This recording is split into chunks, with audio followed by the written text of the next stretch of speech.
Hands behind your back, boy. The words sliced through the airport like a knife, directed at Staff Sergeant Jamal Rivers, a decorated soldier in full uniform, just steps off a deployment. Two white officers refused to check his ID, twisted his arms behind his back, and accused him of stealing his own uniform, all while a crowd watched in horror. But what they didn't realize, karma was already on its way, in the form of a police captain who recognized true honor when he saw it. Stay tuned for the explosive moment when justice arrives and proves that some battles aren't fought overseas, but in the places we call home. Where are you watching from? Drop a comment below and hit subscribe for more powerful stories like this. Staff Sergeant Jamal Rivers stepped off the plane at the airport. His Army service uniform was spotless, his name embroidered above his chest. He had just returned from an overseas deployment, eager to surprise his mother in Atlanta before heading to his base in North Carolina. He adjusted his duffel bag and checked his phone for a message from his ride. As he moved toward baggage claim, he noticed the looks, the stares. It wasn't admiration, it wasn't respect, it was suspicion. A group of airport security officers whispered amongst themselves. A white woman near the coffee shop clutched her purse tighter. Two TSA agents kept their eyes locked on him. Jamal had been in uniform long enough to recognize the difference between admiration and fear. Wait a second. Tell us where you're watching from in the comments. And don't forget to subscribe for more powerful stories like this. He sighed. Not again. Jamal had faced this before, people doubting that a black man could be a soldier. But today, something felt different. The air was thick with tension as he reached the escalator. A sharp voice cut through the noise. Hey, you stop right there. Jamal froze, his muscles tensed slowly. He turned to see two police officers striding toward him. Officer Ryan Beckett, a burly man with a thick mustache, had one hand on his holster. His partner, Officer Luke Haynes, a tall, wiry man with sharp blue eyes, glared at Jamal as if he had already done something wrong.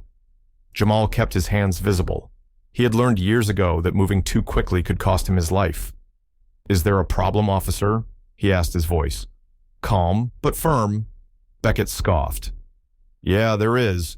We got a report about a stolen military uniform. And look at you walking around wearing one. Jamal blinked.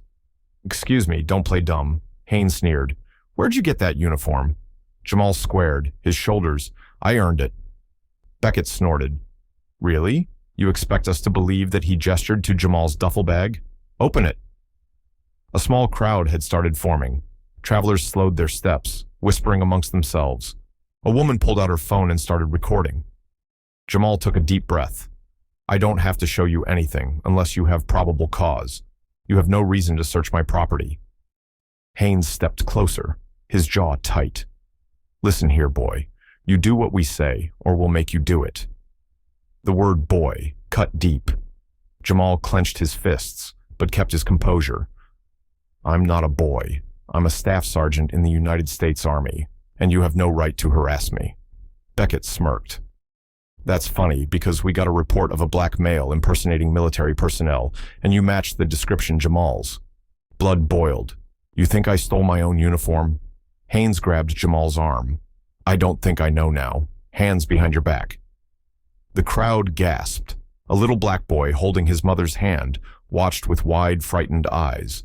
Jamal didn't resist, but he didn't comply either. I will not be treated like a criminal.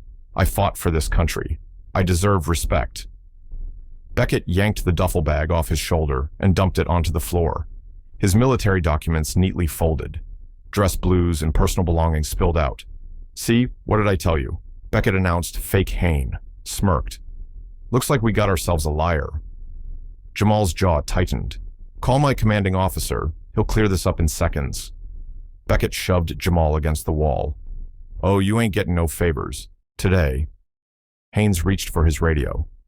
We got a situation at Gate 4. Suspect resisting arrest lies. A voice shouted the officer's turn to see an elderly black man in a veteran's cap stepping forward. I've been watching this whole thing. This man ain't resisting nothing. The crowd started murmuring in agreement. More phones were raised. A woman yelled, That's racial profiling, but the cops didn't care. Beckett pulled out his cuffs. Haynes twisted Jamal's arm behind his back. Jamal gritted his teeth. His patience had run out. Do you have any idea who I am? Jamal said, his voice like steel. Beckett rolled his eyes. Yeah, you're a fraud. Then another voice boomed through the terminal unhand. That soldier silence, a tall, authoritative black man in a police captain's uniform, strode toward them. His badge gleamed, his nameplate red, Captain Andre Maxwell Beckett, and Haynes stiffened, Captain Beckett Stammer. Maxwell's. Dark eyes burned with fury. I said, unhand. That soldier. Right now, the officers hesitated before finally releasing Jamal. He straightened his uniform, his arms aching from their grip. Maxwell turned to Jamal. Are you all right, Sergeant? Jamal nodded. I'm fine, sir, but these two men just assaulted me, falsely accused me of a crime, and disrespected my service. Maxwell's jaw tightened. He turned to Beckett and Hayes. You two. My office now. But Sir Haynes started now. Maxwell roared. Beckett gulped. Haynes swallowed hard. They knew they were in deep trouble. Maxwell turned back to Jamal. I promise you, Sergeant, these men will face consequences for what they've done. The crowd erupted into applause. Some people cheered. The elderly veterans smiled proudly as the officers dragged their feet toward their doom. Jamal exhaled. Justice wasn't fully served yet, but karma was coming, and it was coming fast. If you're enjoying this story and want to hear more, hit that subscribe button now. Don't miss out. Inside the Atlanta Airport security office, the air was thick with tension. Officers, Ryan Beckett and Luke Haynes, sat stiffly in metal chairs. Their faces pale. Across from them stood Captain Andre Maxwell. His arms crossed, his expression unreadable. Staff Sergeant Jamal Rivers leaned against the wall, his posture strong, his uniform still neat, despite what he had just endured. He wasn't just here for an apology. He was here to make sure justice was served.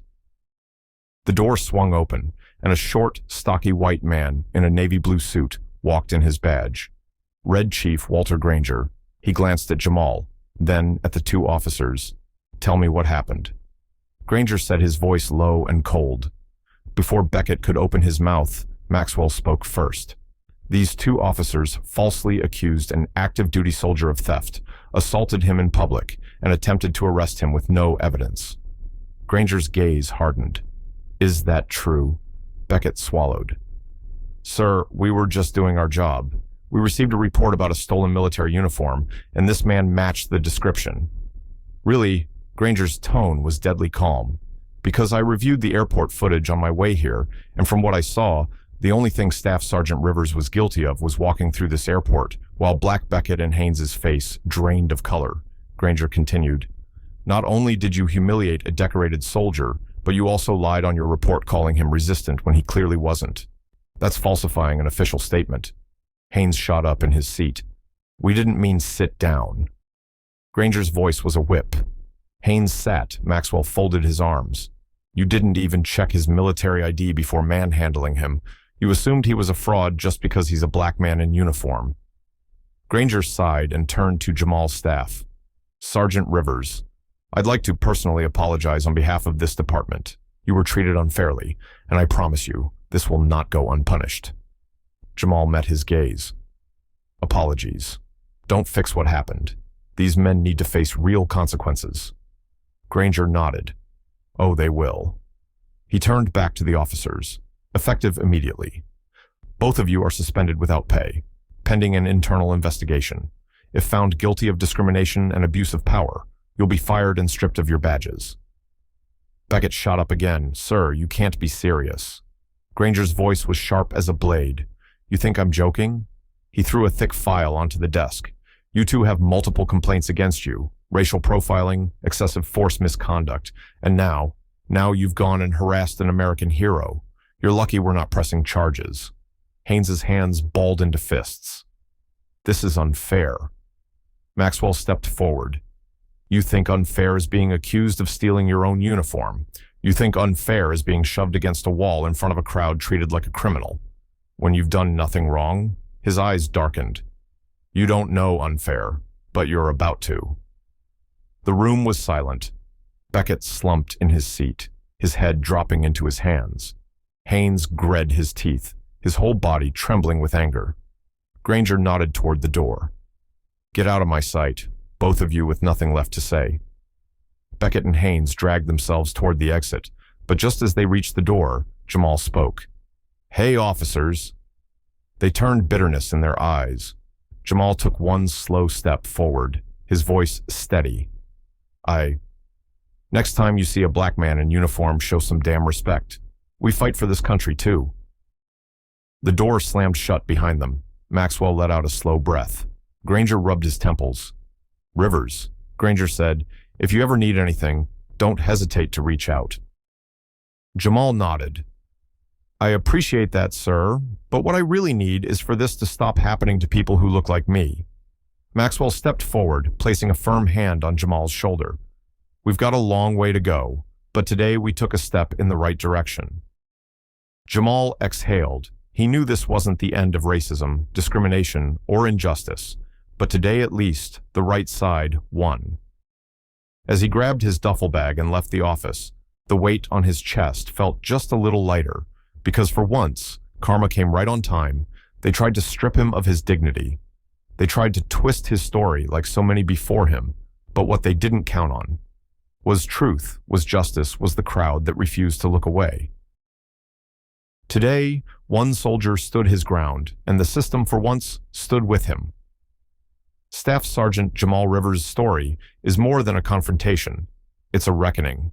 In a world where black men in uniform are still seen as suspects before heroes, he stood unbroken, his quiet defiance louder than any accusation.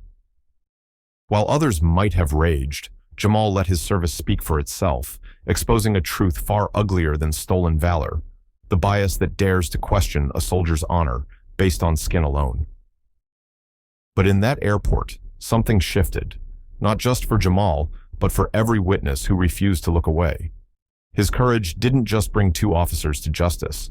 It became a mirror held up to a system too comfortable with its own prejudice. If this story stirred you, let it stir others. Share it, speak it, and remember, respect isn't a privilege reserved for some, but a right owed to all. Subscribe to Hopeful Horizon for more stories where the battle for dignity isn't fought with fists, but with the unshakable weight of truth. Because sometimes the most powerful revolutions begin not with a scream, but with a soldier standing tall and a world finally forced to see him.